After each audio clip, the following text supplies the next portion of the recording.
Então, turma, bom dia para vocês.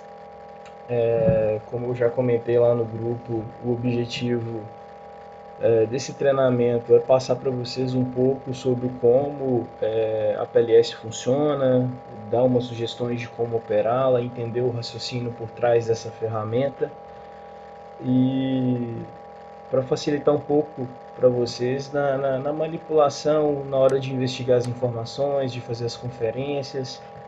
Então, esse vai ser o grande objetivo aí desse treinamento. Então, o raciocínio todo da PLS, ele se dá a partir dos projetos. Então, quando o cliente, né, ele chega para o arquiteto, para a equipe de engenharia que vai desenvolver esses projetos, ele fala para o pessoal qual que são as necessidades dele, né, o que ele quer desenvolver.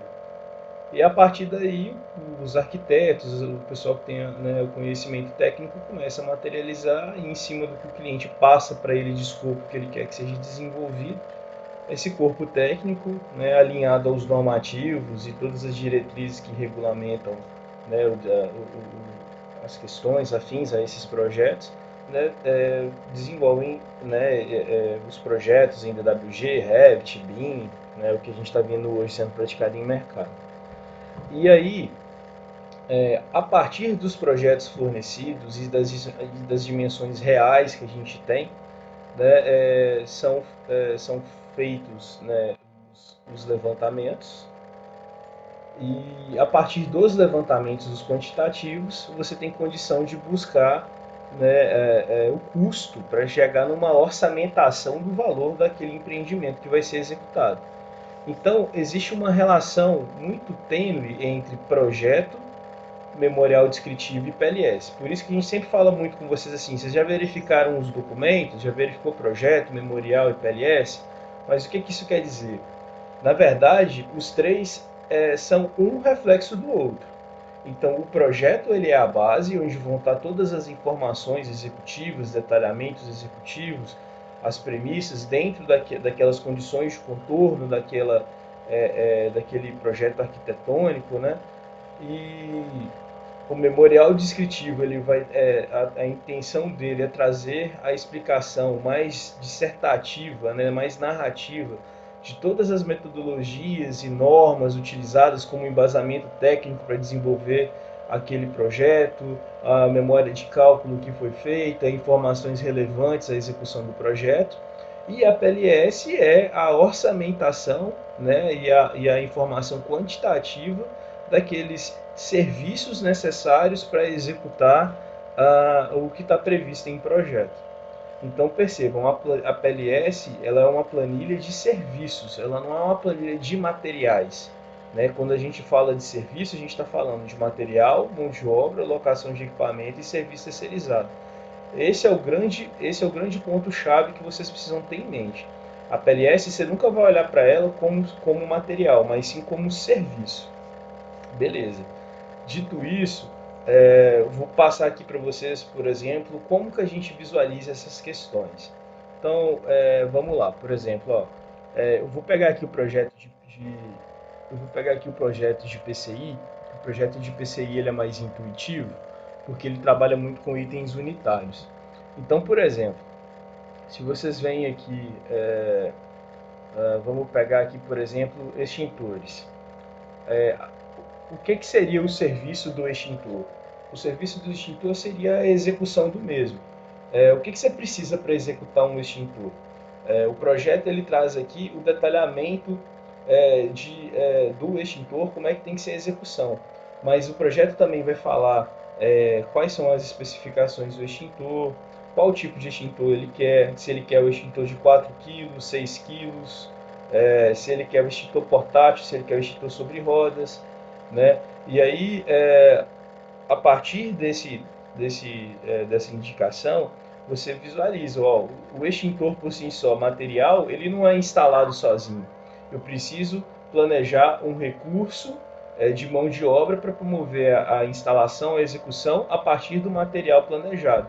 Então, a partir do momento que eu verifico todos os materiais necessários para a instalação, que seriam, além do extintor, por exemplo, parafuso, bucha, broca para poder fazer o furo, né, aquele suporte fixo que vai ficar chumbado na alvenaria para poder, né, suportar a carga do extintor.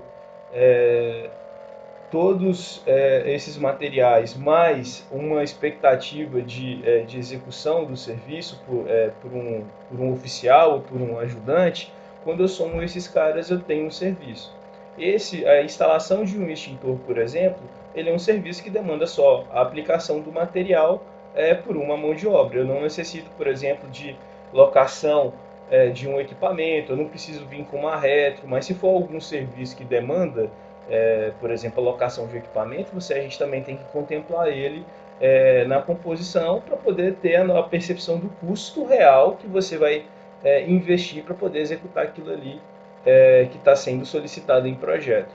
Então, por exemplo, você vai fazer uma área externa, você vai passar a rede de hidrante embutida no solo, além do material e da mão de obra para fazer a instalação da infraestrutura, você precisa também contemplar todo o maquinário necessário para poder vir fazendo o rasgo no solo, né, fazer a escavação, depois vir fazendo a compactação do solo com compactador, né, qualquer outro equipamento que seja necessário. Às vezes você vai precisar, por exemplo, fazer rosca na tubulação. Você vai precisar, aí você vai ver se você vai trabalhar com um torneiro, você vai terceirizar o serviço, você vai alocar um equipamento, você vai alocar uma rosqueadeira para fazer a rosca na tubulação. Então isso tudo faz parte, né, do que a gente chama de definição de escopo para chegar no valor, né, que vai custar o serviço. E aí você tem que perceber que esse valor ele é sempre unitário. Por que unitário? Porque se você souber para um, se você tiver 5, 10, 15, 20 mil, é só você fazer a multiplicação. Se você sabe para um, você sabe para todos. Então eu vou gastar X para fazer para um. Então se eu tiver 10, eu vou gastar X vezes 10. E aí eu sei o preço total que eu preciso contemplar para poder orçar a execução daquele serviço. Então, se a gente parte aqui já para visualizar a PLS ela é uma planilha bem grande e verticalizada, justamente porque ela contempla essa ideia. É uma planilha que ela vai estar trazendo todos os serviços necessários para a execução da obra. Mas vamos dar uma passadinha aqui rapidão na estruturação da PLS. A PLS aqui em cima ela vai vir geralmente com os dados do cliente, as características da obra, né? Então aqui é um cabeçalho informativo da obra. Agora, se vocês pegarem outras PLS de qualquer obra que vocês virem, vai existir um padrão sempre nesses parâmetros que vão determinar a tabela. Então, por exemplo, aqui a gente já está trabalhando direto na PLS concatenada. O que é a PLS concatenada? Quando a gente vence uma licitação, o cliente já fornece para a gente a planilha, né, a PLS do projeto. Só que aí, quando a gente pega essa planilha do cliente, a gente pega essa planilha e faz uma reorganização, alocando esses serviços em seus respectivos pacotes de trabalho para fins de gerenciamento interno. Então, a partir do momento que você pega esse serviço e fala assim, ó, esse serviço aqui por exemplo, vamos pegar aqui um serviço de instalação de meio-fio. Esse cara aqui, ó, ele vai fazer parte do pacote de urbanização e paisagismo. Então, todos os serviços da PLS eles são classificados de acordo com o pacote de trabalho que ele vai ser desenvolvido. Para que isso por que e para que isso é feito? Isso é feito para facilitar a organização quando você for desenvolver o trabalho, para você não ficar lá. Essa PLS aqui, por exemplo, ó, ela tem 1.100 linhas. Então, qual que é a intenção? Para já facilitar na hora de buscar. Você está indo fazer o pacote de urbanização, você vem e filtra aqui, ó, você marca selecionar tudo para desmarcar aqui essas opções e vem aqui e coloca, ó, estou indo fazer o pacote de urbanização. Aí aqui vai estar a relação de todos os pacotes, você vai buscar pelo pacote de urbanização e vai marcar. Recomendo sempre marcar vazios também, porque os vazios vai mostrar os tópicos da planilha.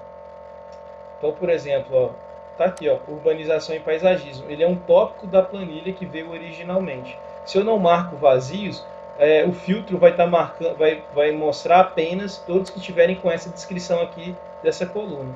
Quando eu marco vazios, essa linha aqui é uma linha vazia. Ele me mostra também o tópico que aqueles serviços faz parte, tá certo? Então, isso é uma maneira de vocês estarem rastreando os serviços. Então, por exemplo, a gente está falando lá do serviço de extintor. O serviço de extintor, ele faz parte do pacote de prevenção e combate a incêndio. Então, eu venho aqui, instalações de prevenção e combate a incêndio, vazios. Então, aqui vai ter todos os serviços que a PLS está pagando para isso. Eu, geralmente, quando eu vou trabalhar nesse cara, o cabeçalho ocupa muito espaço. Então, eu sempre venho aqui e oculto o cabeçalho para eu ter mais espaço aqui para visualizar a planilha. E aí, outra coisa que é importante, essa coisa do marcar vazios, para você ter certeza que você está visualizando todas as macros. Uma referência que o pessoal tem quando vai fazer a PLS concatenada é justamente a própria organização que o cliente traz. Só que nem sempre todos os serviços afins àquele pacote vai estar dentro do tópico correto. Então pode ser que tenha outros serviços que estão em outros tópicos que vão fazer parte daquele pacote que vai ser trabalhado. Então, por exemplo, ó, toda a parte de sinalização, que está vendo aqui que tem placa de emergência, que são placas de orientação para a parte de incêndio, né? Ela não está dentro da parte de PCI, ela está dentro da parte aqui dessa planilha de tópicos de programação visual. Ou seja, quando quem foi fazer a PLS concatenada fez o estudo aprofundado desse documento, ele viu que esses itens aqui, eles fazem parte do pacote de prevenção e combate a incêndio. Então, a classificação que ele colocou aqui de prevenção e combate a incêndio, isso facilita para nós quando nós vamos desenvolver, né, o planejamento. Né? Mas é sempre bom vocês darem uma passada de olho, fazerem esse filtro, né, para direcionar o pacote de trabalho que vocês vão utilizar, mas é muito importante também vocês terem uma visão um pouco mais generalizada da planilha como um todo. Ah, Hernani, você está falando que eu tenho que ler aqui todos os serviços? Não, não é isso. Quando você, por exemplo, você está fazendo o seu pacote e você percebe que a PLS não paga um serviço, mas aquele serviço está previsto no seu projeto, é bom você vir aqui dar uma pesquisada, entendeu? Vai que esse serviço que você precisa, ele está alocado em outro pacote, de maneira equivocada. A gente tem que lembrar que quem desenvolve essas planilhas, né, são pessoas, né, como nós somos humanos, somos falhos. Então pode ser que alguém colocou algum serviço que é pertinente a esse pacote em um outro lugar.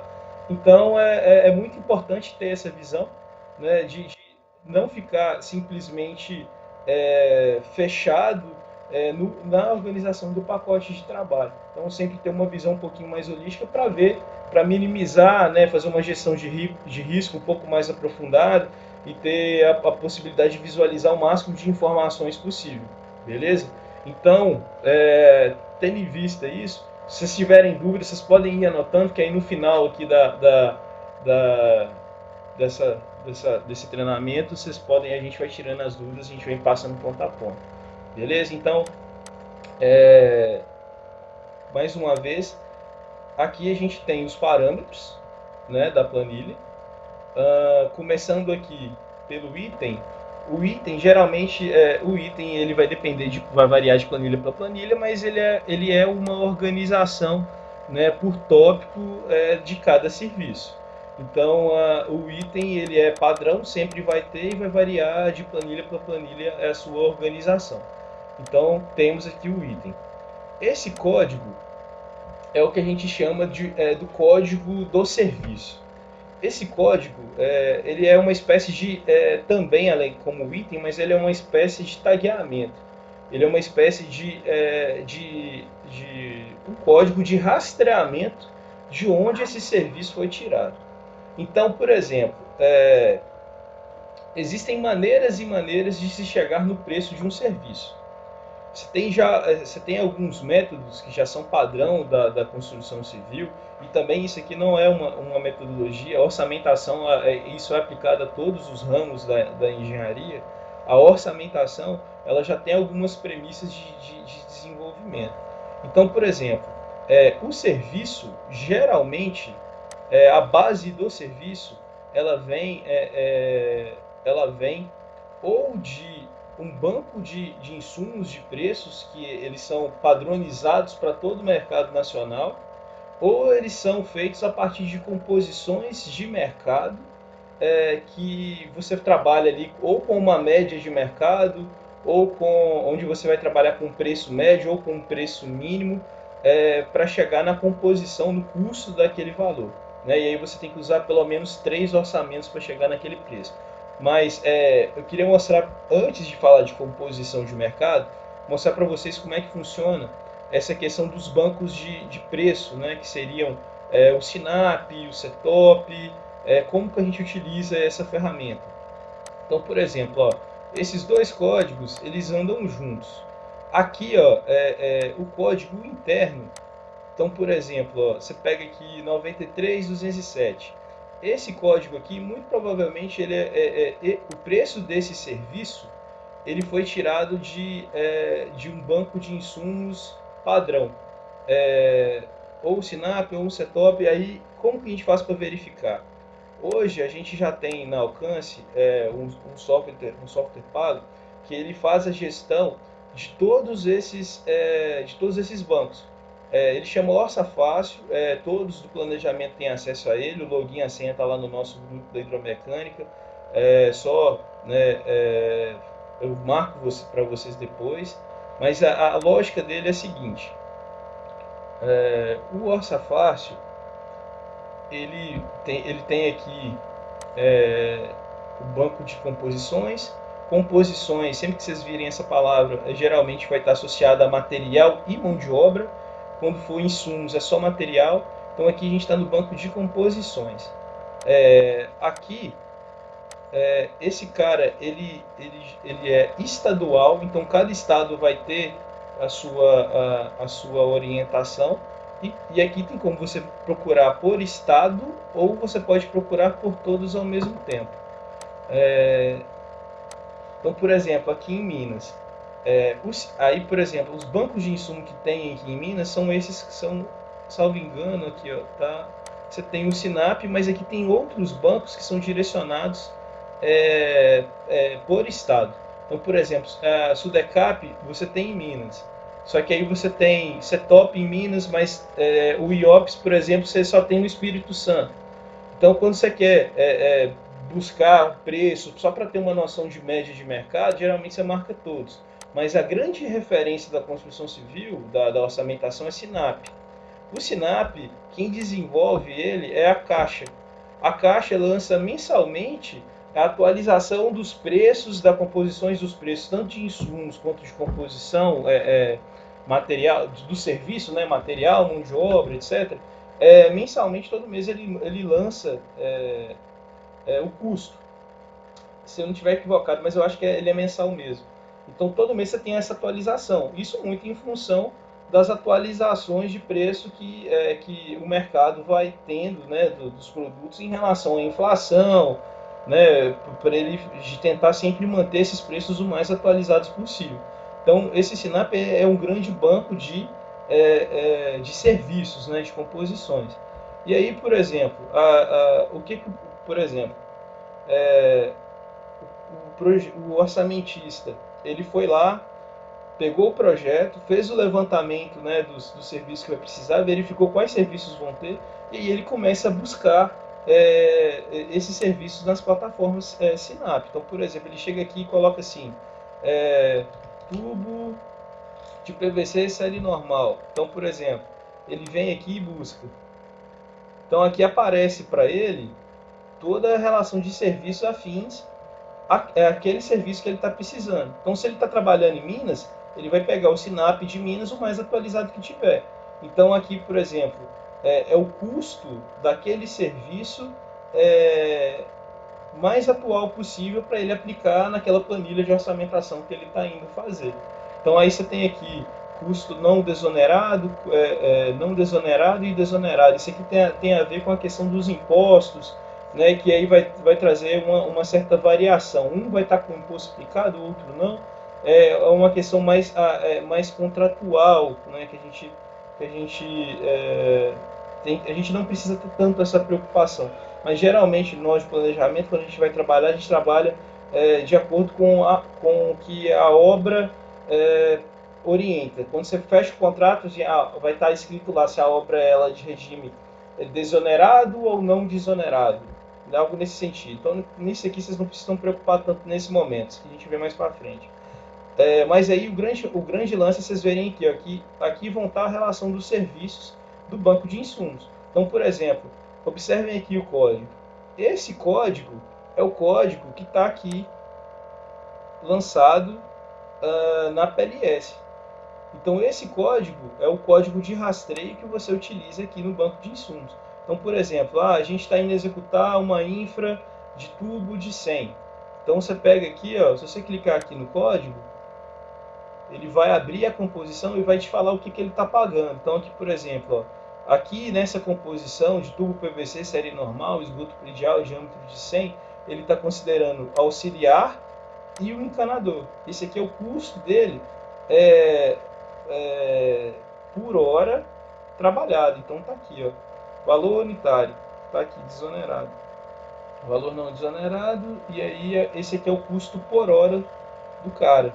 E aqui tá os materiais que estão sendo considerados para poder fazer a execução. Se você pega o serviço como um todo, ele é cobrado por metro, ó.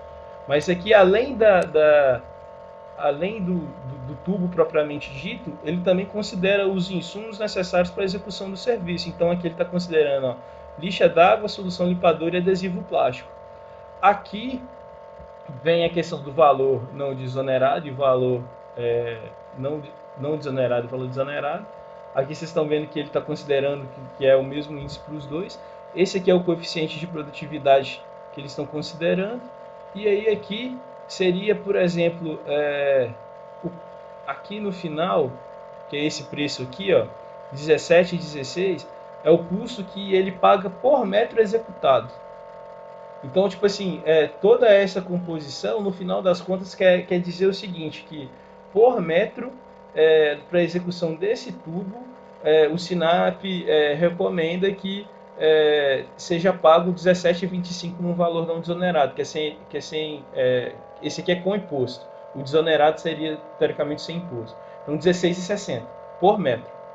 Beleza? Então, essa que é a visão. Então, uma composição é sempre a soma total de tudo o que envolve no serviço para ser executado. Então, para eu executar o tubo de PVC série normal, esgoto predial, diâmetro de 100, cada metro dele envolvendo material e mão de obra, o que o SINAP está remunerando na data do mês 9 de 2020 é 16,60 por metro sem imposto. Beleza? Essa é a visão. Então, o orçamentista ele vem serviço a serviço montando, fazendo essa análise e montando aqui a PLS. Então, por exemplo, quando vocês veem aqui na PLS a descrição do serviço, esse código, vamos ver se esse código aqui vai dar. Você consegue rastrear, você consegue fazer o rastreio de onde foi tirado aquele preço. Ah lá, bateu, ó. Execução de escritório em canteiro de obras. Então aqui, ó, ele paga R$ 763,60 por metro quadrado. Beleza? E aí aqui na planilha está aqui o código, ó, o serviço bateu por metro quadrado. A quantidade de metros quadrados levantados no escritório são 28. Né? Agora vamos fazer uma análise aqui. Ó. Na época, quando foi feito, o preço da planilha era 604. De lá para cá, de quando essa planilha foi feita até agora, esse preço já reajustou. Por isso que ele passou para 763. Beleza? Então esse aqui é o preço de venda, né, já com BDI, com outras questões que eu falo um pouco mais para frente, mas esse aqui é o preço de venda do cliente para alcance. Então, por metro quadrado, ele paga R$ 604,51. Né? Aí, Acho que agora eu não vou conseguir liberar aqui, mas seria interessante mostrar para vocês qual que é a data dessa planilha. Deixa eu ver se tem aqui, para vocês verem a diferença. Ó, essa planilha foi feita, a data, ela está datada do mês 6 de 2018. Então tem pouco mais de 2 anos a gente teve o reajuste de preço para esse serviço, né? E aí, então isso gera algumas dúvidas, alguns questionamentos, mas vamos focar aqui na PLS, depois a gente vai tentando arrematar esses pontos que ficarem. Então, até aqui deu para pegar mais ou menos qual que é a visão de como que faz para chegar através do SINAP no preço da execução do serviço. Então, você tem o serviço, você tem o código de referência do banco de insumos, você verifica no banco de insumos, através do código, o serviço cadastrado, e você consegue rastrear como que ele fez para chegar naquele preço. E aí aquilo ali é um preço unitário, que multiplicado pelo quantitativo levantado, você tem um quantitativo total. Beleza? Então, a princípio, o banco de insumos ele serve para nortear e fazer verificações a respeito dos serviços cuja base é bancos de insumos que estão lá no Orça Fácil, né? Banco de composições ou banco de insumos. Beleza. Então aqui, essa é uma metodologia utilizada para chegar nos preços da PLS. A outra metodologia que eu comentei com vocês são as composições próprias que o cliente faz para chegar naquele preço. Então, por exemplo, quando eu falo composições próprias, é porque existem o SINAP, ele não é, ou qualquer outro banco daquele, ele não é 100% completo. Nada, como a gente sabe, nada na vida é 100%. Às vezes você não acha o serviço que você está precisando ou o insumo que você está precisando naquele banco de insumos. Às vezes ele é muito customizado, às vezes ele é muito particular, às vezes o SINAP não aborda aquele tipo de equipamento. Então ele não trabalha com aquele, ele não tem aquele preço que você precisa. Então quando você não tem esse preço, você não consegue localizar ele nos bancos, você precisa montar uma composição de mercado. Essa composição de mercado, ela se dá da seguinte maneira: você precisa ter pelo menos 3 orçamentos e o cliente determina qual regime que você trabalha. Você pode ter um regime de preço mínimo ou de preço médio. O preço mínimo, geralmente, você assume que você vai trabalhar com um produto de qualidade um pouco menor. Ele tem que justificar, né, o preço dele mais baixo, mas não necessariamente. Então, por que não necessariamente? Porque pode ter empresa que ela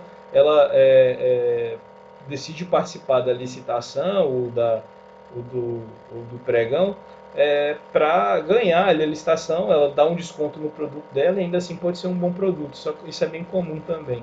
Então, é como se entrasse numa política de licitação. Você faz 3 orçamentos, você faz uma análise de equivalência técnica entre os produtos para ver se todos têm a condição ali de estar sendo executados, e aí você pega o menor preço ou o preço médio.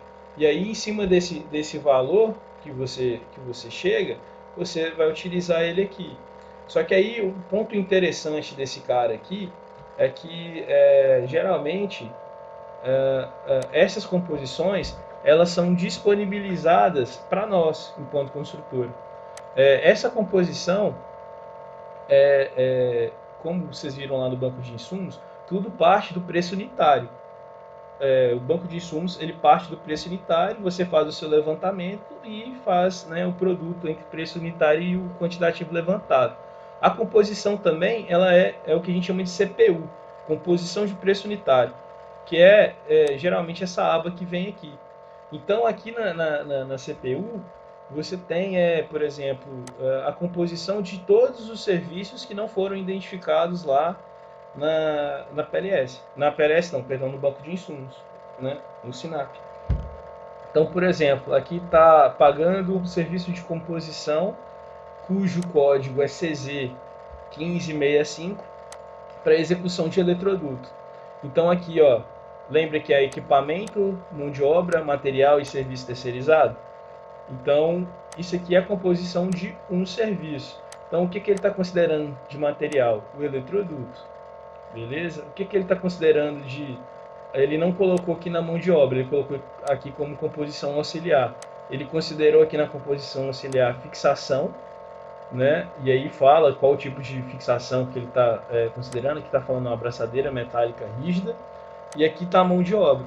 Então ele poderia ter disposto a mão de obra aqui em cima, mas aqui foi o cliente que fez, não tem problema.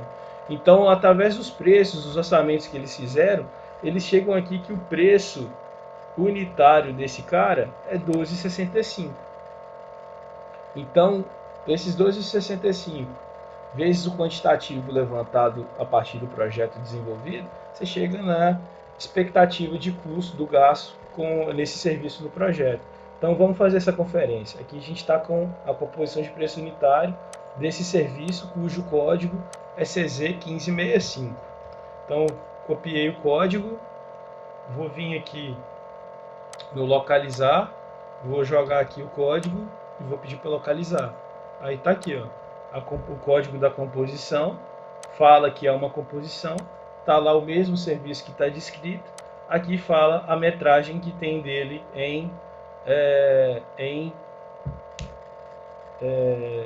a quantidade que tem em projeto. Então, a quantidade vezes o preço vai dar o quantitativo total. Mas, Hernani, ó, lá estava 12 e... Tava 12 e pouco, tava 12,65. Aqui está 7,89. Por quê? Porque aqui, esse preço aqui, ele já está o preço com o desconto. Né? Lembra que a gente, quando vai participar lá do processo licitatório, a gente dá um desconto para poder ganhar a obra? Aquele preço lá é o preço para execução. Só que a construtora, quando ela vai participar de um processo licitatório, ela dá um desconto para poder participar. Então, aquele preço lá, o preço estimado, né? E aí, a partir daquele preço estimado, a gente, em cima do desconto dado, você aplica o desconto, né? E aí você tem a redução do valor, isso por conta do desconto que você deu. E aí aqui já vem o preço o preço unitário com desconto. Então a lógica se mantém, a lógica é essa aí. Beleza? Então aí fechou o raciocínio de como que se chega nesses preços e como que se chega nesse quantitativo levantado. Beleza? E aqui está o preço total do serviço. Outra coisa que é importante falar é que, para nós de planejamento, esse preço aqui, ele é o preço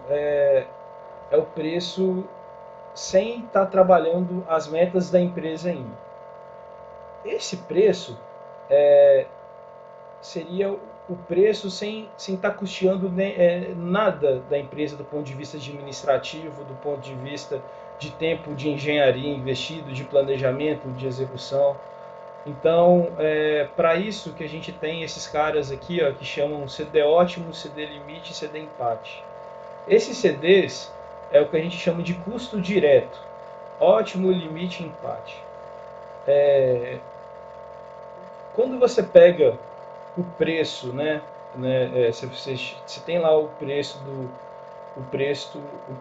né, que é o que está aqui na PLS.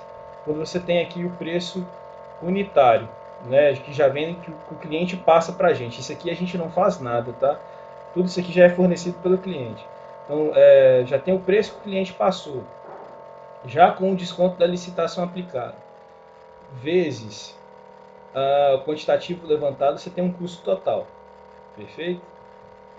Esse custo total, ele precisa ser administrado. Né? Você precisa ter as margens de administração desse custo, porque se você mirar nele e não pagar nem a sua administração, se você ficar abaixo dele, você começa a tomar prejuízo.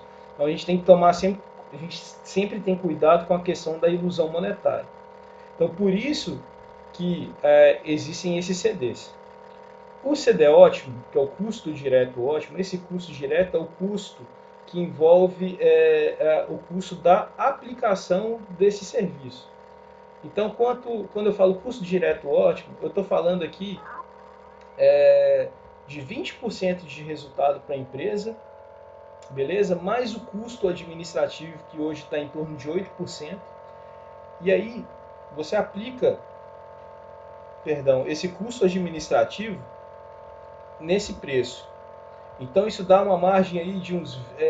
Agora eu tô com dúvida se ele vai ficar em torno de 20 ou 28% em relação a esse cara aqui. Por isso que ele reduz essa margem. Então por quê? Aqui você está garantindo para a empresa 20% de resultado mais custo administrativo. Beleza? Então por isso que ele saiu daqui para cá. Então você vai fazer o planejamento lá. Você planeja esse eletroduto. E o seu custo final do seu serviço, ele bateu esse valor, ele ficou 4,68 ou menor que esse valor, quer dizer que você bateu o CD ótimo. Quer dizer que você está trazendo para a empresa um resultado de 20% mais o custo administrativo. Se você faz o planejamento e bate o CD limite ele já é uma margem um pouco mais reduzida. É uma margem de resultado de em torno de 7 a 8%, mais o custo administrativo da empresa. Então, se você faz o planejamento, se o seu planejamento ele bate esse 5,94 ou fica entre esses dois caras, você está garantindo uma média de resultado de entre 8 e 20%, mais o custo administrativo da empresa. O CD empate ele vai abordar apenas o custo administrativo. A empresa não gera resultado, mas pelo menos ela paga pelo menos o seu custo de gerenciamento. Então, se você fica o seu planejamento do serviço, né, quando você planejou lá material, mão de obra para execução daquele serviço, e o seu custo ficou entre o CD limite ou igual ao CD empate, quer dizer que você está tendo uma margem de resultado para a empresa entre 0 e 8% e o custo administrativo.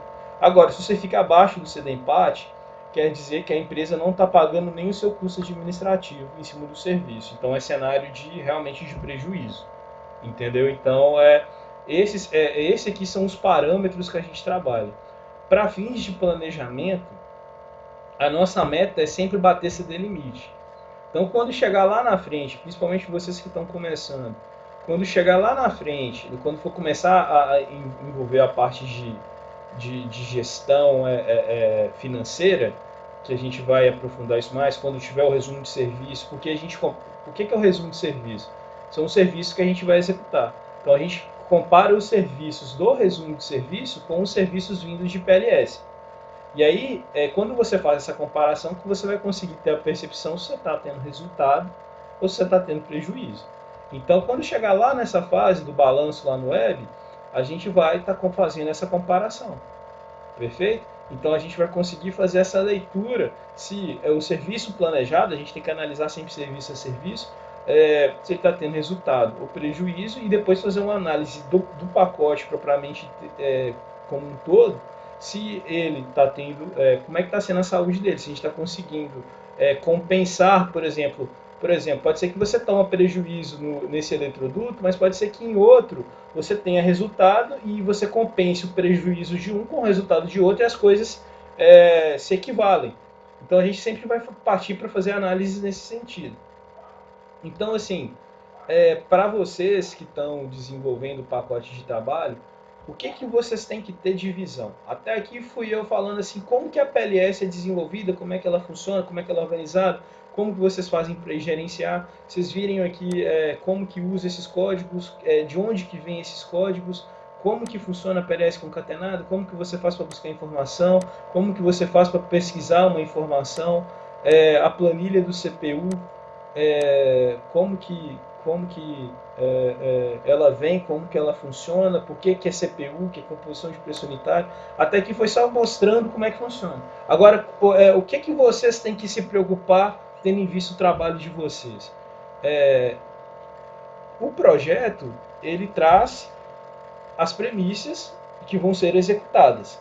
O memorial mostra o raciocínio adotado e a PLS tem que pagar o que está em projeto. Então, quando eu mostrei para vocês aqui o projeto de PCI e mencionei os extintores, se a gente vier aqui na planilha, então eu estou lá fazendo o pacote, eu estou fazendo o planejamento do serviço de extintor. Eu tenho condição de vir aqui, ó, buscar o projeto de prevenção e combate a incêndio e analisar o serviço que eu estou planejando. Eu estou planejando extintor. Então eu venho aqui, ó, filtrou pelo incêndio. Agora vamos ver se a PLS está pagando extintor. Ó, ela está pagando extintor. Quais tipos de extintor ela está pagando? Ah, ela está pagando 3 tipos de serviço de extintor. De pó químico de 6 quilos, de 4 quilos e de 4 quilos. Em quais quantidades? 1, 17 e 2. Qual que são os preços? Aqui são os preços de venda, aqui é o preço total e aqui estão os CDs limite. Então, beleza. Você foi lá no projeto, você chegou na planta baixa. Ah, beleza. Ó, então aqui está aqui o detalhamento, eu sei que eu tenho que executar ele assim. Agora vamos ver, onde que vai ter extintor no projeto? Aí você vai lá, vai na legenda. Ah, qual que é a descrição de extintor? Aí você vem aqui, aí procura aqui, ó, extintor, é o número 23.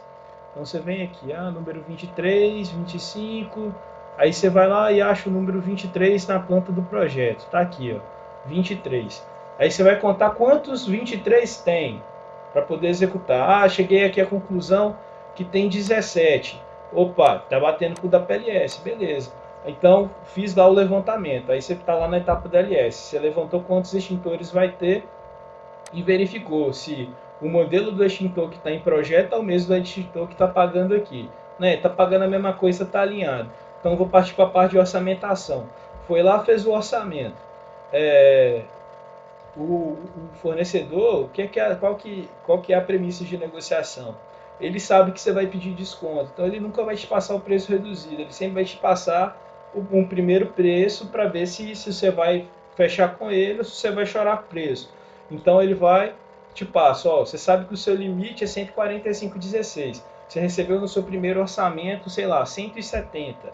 Aí você fala, eu não estou batendo o CD limite, na verdade eu estou estourando até o CD empate. Preciso fazer uma renegociação. Então você vai lá, liga para o cara, e faz a renegociação, né? Ele renegocia para você. Te manda um novo orçamento. Nesse novo orçamento, você recebe lá um novo orçamento que esse extintor vai custar agora R$ 150. Aí você analisa, você deu limite, você deu empate, você liga pro cara, velho, você consegue me dar mais alguma coisa? Não. Beleza. Olhou se o orçamento está considerando frete? Tá tudo certinho. Então, consegui deixar entre limite e empate, já renegociei, cotei em 3 lojas, 4 lojas diferentes, esse é o menor preço que eu consegui botar esse serviço, aqui. Só que aí, por exemplo, quando o cara te orça, ele te orça o material, ele não te orça a mão de obra. Então você sempre tem que ter a visão que isso aqui é serviço. Se você conseguir um preço de só 150, você ainda tem que colocar o custo da mão de obra. E aí o custo da mão de obra é uma outra tabela que a gente trabalha, que é a tabela de execução, que a gente já tem uma tabela predefinida. Vamos supor que o custo da execução do extintor seja, para instalar um extintor, a gente pague R$ 10 para a empresa. Então, que vai instalar. Então, você pega 150 mais 10, que é o que precisa, 160. Então, o custo do serviço é R$ 160. Então, R$ 160 você está estourando o CD empate. Aí a gente vai ver, cara, a gente já fez tudo que dá para fazer, não tem mais nada, não tem nenhuma outra empresa, vamos tentar renegociar, entendeu? Aí você começa, a gente começa a desenvolver as estratégias. Vamos tentar negociar com outra empresa, falando que a empresa A está dando mais desconto que a empresa B, e aí você começa, cara. Aí vamos supor que a empresa B te baixa o preço, aí você conseguiu encaixar ali entre o limite e o empate, você viu que é o que dá para fazer, aí a gente, não, beleza, esse aqui está superado, vamos para o próximo. E aí você vai. Então a PLS, ela tem que estar alinhada às premissas de projeto e de memorial descritivo. Então por isso que a gente fala lá no início assim que a parte mais importante do planejamento é o domínio e o aprofundamento do escopo. O que isso quer dizer? Você precisa realmente entender o que você precisa fazer para você bater o olho na PLS e avaliar se tudo que você precisa para executar está sendo pago ou não. E sempre vai ter coisa que não vai estar sendo pago. O que não estiver sendo pago, gente, a gente vai trabalhar numa outra ferramenta que chama análise de viabilidade, que é onde a gente vai apontar todos os serviços extras. Já peguem pelo nome, é intuitivo. Serviço extra. São os serviços extras que a PLS não traz. Então vamos supor que tivesse um quarto tipo de extintor que o projeto prevê, mas que não é pago na PLS. A gente precisa verificar que não é pago, a abordar o cliente, falar, cliente, ó, tem aqui esse tipo de extintor, ele não é pago, é para a gente executar, não é para a gente executar, né? Ele fala, não, é para executar. Aí tem toda uma formalização, vai formalizar por e-mail, vai colocar em diário de obra, e aí com o aval a gente faz o planejamento, e aí a gente coloca, deixa claro para a equipe de adequação, né? É a equipe que faz todo esse trâmite contratual junto ao cliente na hora de cobrar ele, né? Depois, e aí o cliente paga, né? Porque já foi acordado, né? Que deveria ser pago esse extintor a mais que não estava previsto. Então isso é muito importante, beleza? Por exemplo, eu vou parar o compartilhamento aqui. Por exemplo, conversando com o Petrônio está desenvolvendo lá é, a parte de implantação de esgoto. Ele fez um relatório para mim ontem. Lá a gente está notificando o cliente que o projeto traz uma estação elevatória uma extração de tratamento de esgoto, que ela é fundamental para a execução do projeto, tanto do Petrônio quanto do Nauvert, né? Só que a PLS não paga. E a gente sabe que vai ter um custo elevado para poder implantar. E aí, cliente? Se não tivesse estação de tratamento, inviabiliza os dois projetos. Percebe? Então, assim, a gente precisa ter essa visão, e a gente só vai ter essa visão à medida que a gente aprofunda. A gente precisa, né, ter a garantia, saber que o projeto vai funcionar. Depois que a gente visualizou que funciona, entendeu tudo que precisa, né, aí a gente vai criticar a PLS. A PLS traz tudo que a gente precisa? Sim, então segue o jogo. Não, o que é que ela não traz? Então a gente tem que relatar isso, a gente tem lá já a nossa metodologia de desenvolvimento dos relatórios, de indefinição, etc. E aí a gente comunica o cliente, né, sobre essas questões e chega num acordo, né? O Henrique participou de diversos processos assim já também, Letícia também. Por exemplo, lá em Várzea Grande, o projeto trazia um conjunto de pressurização com bombas de 25, duas bombas de 25 cavalos. O memorial falava que era bomba de 25, mas a PLS falava que eram duas bombas de 10. E tinha uma discrepância de preço entre os serviços. Não é a mesma coisa.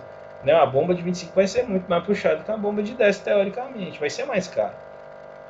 E aí a gente foi, né, visualizou a inconsistência, né, desenvolvemos um relatório abordando o assunto, né, apresentamos para o cliente chegou na definição junto conosco do que deveria ser feito. Ah, vamos proceder dessa maneira, beleza. Então aí a gente teve autorização para poder fazer todas as correções. Aí passa todos esses serviços, relata tudo isso na análise de habilidade, né, junto com os relatórios que também são fornecidos.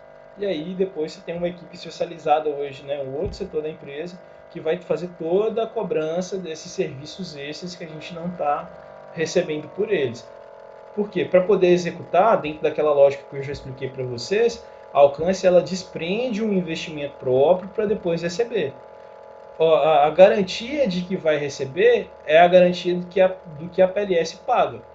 Então, se eu executar algo que não está previsto em PLS, sem concordância com o cliente, pode ser que eu estou investindo no projeto, desprendendo um investimento, que talvez eu não tenha nem a garantia do que eu vou receber. Então, é muito importante essa compatibilização das informações pelas equipes de planejamento para poder orientar e direcionar todas essas cobranças que deverão ser feitas, né, a posteriori de serviços que não estão disponíveis. Entendeu? Então isso é muito importante vocês terem a visão da PLS com o que vocês estão desenvolvendo. Uma coisa muito importante que é bom ressaltar é que é, um projeto, qualquer projeto desse, é a mesma coisa de você tomar água no hidrante. Né? É informação pra caramba, é muita informação, entendeu? E se você não condiciona a sua leitura exatamente o que você está trabalhando, você fica perdido no meio daquele emaranhado de informações. Então você sempre tem que estar direcionado, buscando na PLS aquilo que você precisa para poder, com uma visão direcionada, para poder resolver o problema que você está gerenciando. Né? Então, se você está trabalhando lá, igual o Gabriel está trabalhando com um sistema de pressurização. Então, o que ele tem que fazer? Ele tem que pegar o projeto dele, entender o projeto dele. São 4 bombas para essa parte, 2 bombas para essa parte. Os modelos das bombas são esses.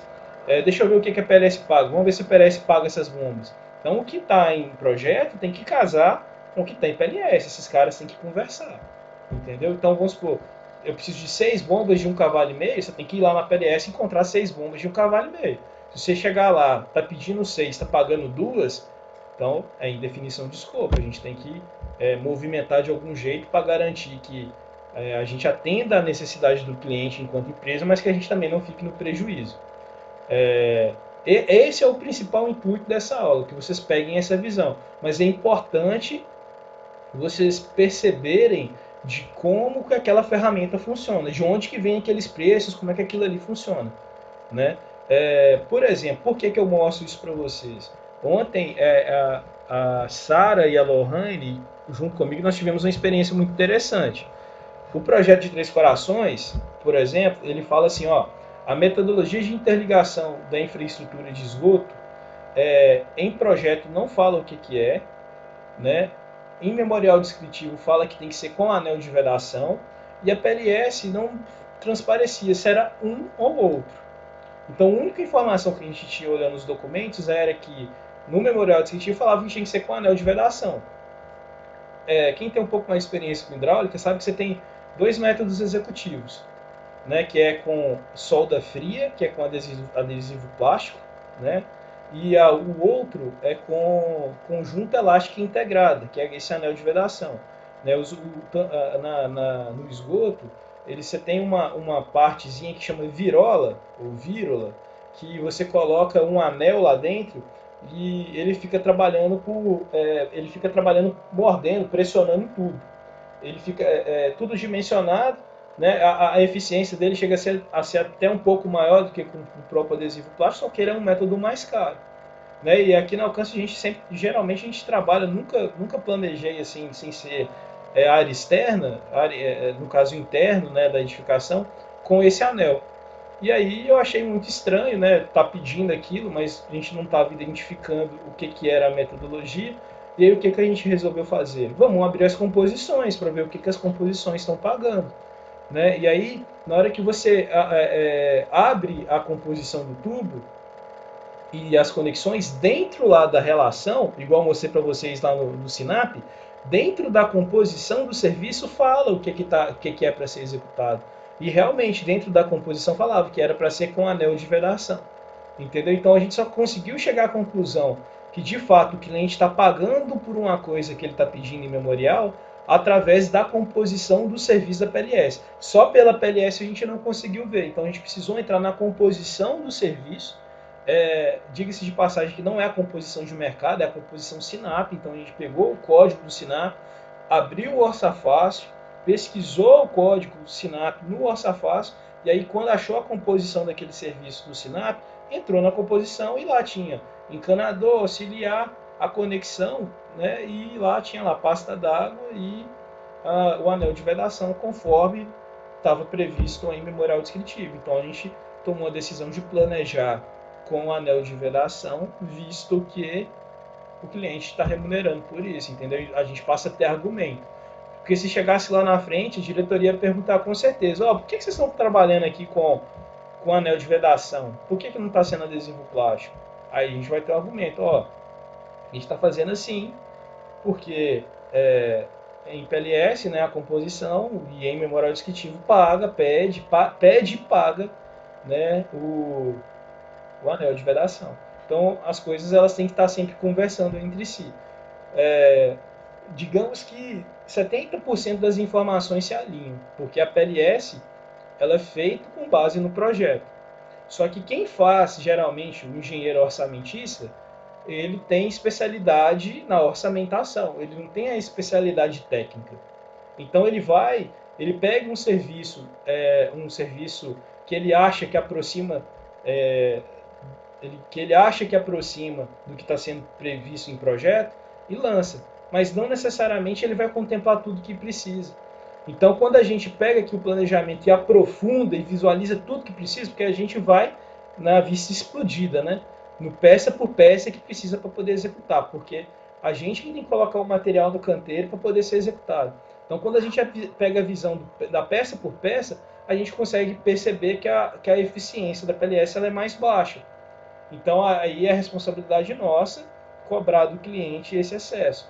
E isso é tão comum, é tão normal, que contratos de licitação de obras públicas, eles já prevêem um estouro no orçamento de até 25%. Então, geralmente, você pega uma obra dessa, de 10 milhões, por exemplo, ele já tem uma margem de 2,5 milhões para justamente pagar esses serviços extras que não estão planilhados. Beleza? Então, assim, é a maneira como o mercado se comporta nesse sentido. Porque realmente, é igual eu falei, é um volume de informações tão grande para fazer um projeto desse, parece ser tudo muito simplificado, mas é um volume de informações tão grande que tem que se gerenciar, que hoje, né, tendo visto também a qualidade da mão de obra, a especialização dos profissionais do mercado, etc., igual eu estou falando, já trabalha com essa metodologia, sabendo que existe um potencial de ultrapassar, né, o projeto não contemplar tudo, né, da PLS falhar em algum momento, de ter que revisar o projeto de alguma parte que o cliente já prevê esse estouro já até 25% do orçamento dele. Beleza? Eu acredito que é isso. Essa é a principal intenção, né, dessa aula desse treinamento sobre a PLS. Eu acho que deu para passar um pouco da visão de tudo. E por hora, acredito que é isso. Qualquer dúvida adicional que tiver, a gente vai conversando. Beleza?